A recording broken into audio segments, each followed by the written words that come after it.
Well, good morning, everyone.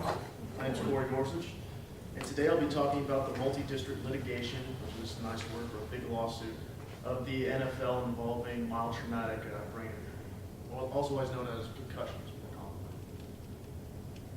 Using several different strategies, the NFL managed to rectify the situation with minimal loss in compared to its profits overall. Of the about 18,000 retired NFL players, somewhere around 4,800 were involved in this case directly, making it one of the largest cases since the cigarette litigation that happened many years ago. Now, how many people play contact sports again? How many of y'all have had concussions? Yeah, they suck, don't they? I personally have had a few myself. They're not very fun. So I know what it feels like to have the side effects reside over the course of several weeks. Now today we're going to go over what concussions are, what steps the NFL took to handle this lawsuit, and finally how the lawsuit ended.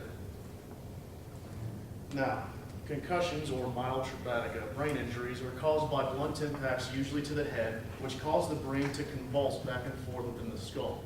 This causes the tissue to expand kind of like a bruise where you get on your arm. This can cause, as everyone in here knows who's had a concussion, headaches, nausea, vomiting, difficulty with hearing,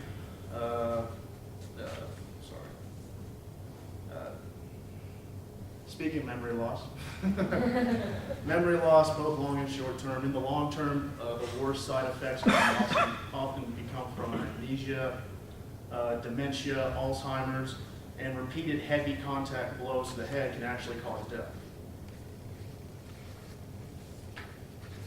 Now, the player's case revolved around their allegation that the NFL knew about the correlation between concussions and the long-term side effects that are caused by them. This is their main case. And they cited that the NFL on several occasions tried to hide this information to basically keep the players in the dark.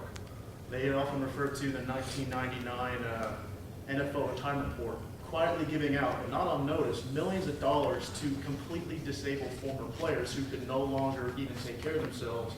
And they, way back when the players didn't make millions of dollars, they only made hundreds of thousands. So they didn't have the money to take care of themselves anymore. The players also accused the NFL of glorifying an image of violence, which in their opinion made things worse for them on the field, causing players to try and hit harder, faster, and cause more injury to each other. Any Saints fans in here? None, really. Okay, that's actually a good thing.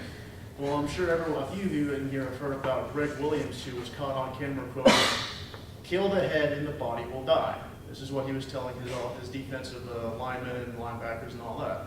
And it was that kind of attitude that further inflamed the players' resolve to get this case taken care of.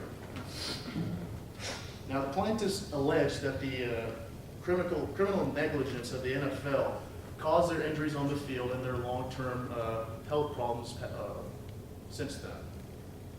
But there were several things the NFL did before and after the suit was filed to kind of take care of this problem. For example, back in 1962, they outlawed the face mask, no face mask. They prohibited hitting or slapping of the helmet. And finally, they prohibited spearing, which means taking your helmet and hitting another player with it directly. And more recently, like around 2011, they also moved, this is one of the rules that I really didn't like, they moved the kickoff from the 35 to the 30. And there were also some many other things they did, like they prohibited helmet-to-helmet contact, which causes most concussions. Now, these rule changes were, I believe, meant to build credibility among the NFL and the general public. That way,